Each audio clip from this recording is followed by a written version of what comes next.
আসসালামু আলাইকুম। আজকে আমি আপনাদের মাঝে নিয়ে এলাম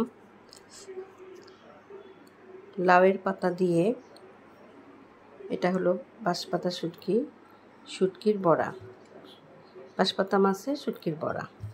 তো এটা তৈরি করতে আমার এই যে মাছটাকে আমি ভালো করে ধুয়ে বেছে পরিষ্কার করে নিয়েছি।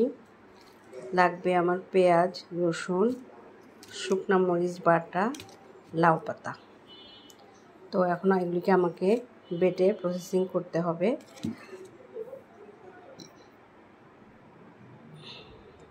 এখন শিলপাটা নিয়ে আমাকে এগুলি বাটতে হবে। প্রথমে মাছটা বাটবো, তারপরে পেঁয়াজ রসুনটা বাটবো, তারপর শুকনো মরিচটা তো বাটাই আছে, আর তার পাতা দিয়ে ভালো করে মুড়িয়ে ভেজে নেব। পাটা এখন শুটকি আর এই যে লবণ নিয়েছি, নিয়ে বাটবো।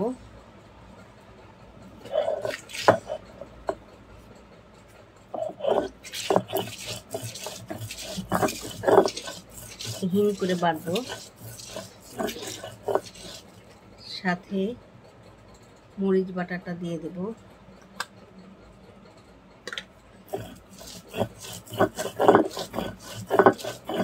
শুকনো মরিচ বাটাটা শুটকির সাথে মিশিয়ে দিচ্ছি। শুটকি আর মরিচটা বাটা হয়ে গেল। এখন হলো পেঁয়াজ আর রসুনটা দিয়ে দিচ্ছি। পেঁয়াজ রসুনটা আদা বাটা করব, মানে পুরা মিহি করব না, ভাঙা ভাঙা থাকবে, তাহলে খেতে মজা লাগবে। মিহি করলে এটা টেস্টটা পাওয়া যাবে না, ভালো লাগবে না। শুটকির যে ভর্তার সময় আদা ভাঙা করে, সেই আদা ভাঙাটা করব।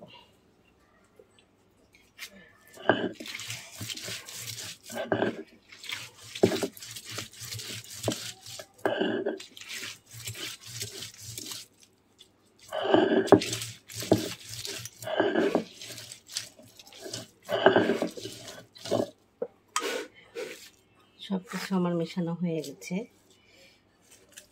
মরিচের ঝালটাও স্বাদ মতো, যে যেমন ঝাল খায় কম বেশি করে দিতে হবে।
পাতা দিয়ে শুটকির ভর্তাটা মোড়ানো হয়ে গেছে। এখন আমরা বড়া ভেজে নিব।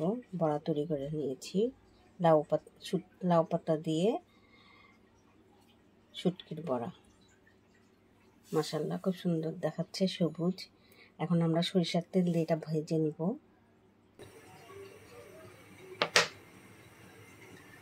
সরিষার তেল দিয়েছি, তেলটা গরম হয়ে শুটকির বড়াগুলি দিয়ে দেব। তেলটা গরম হয়ে গেছে।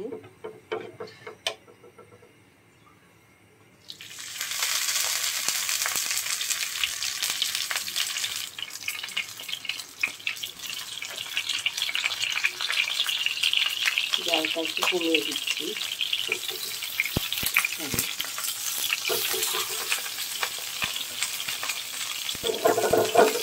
খুব আস্তে আস্তে ভাজতে হবে।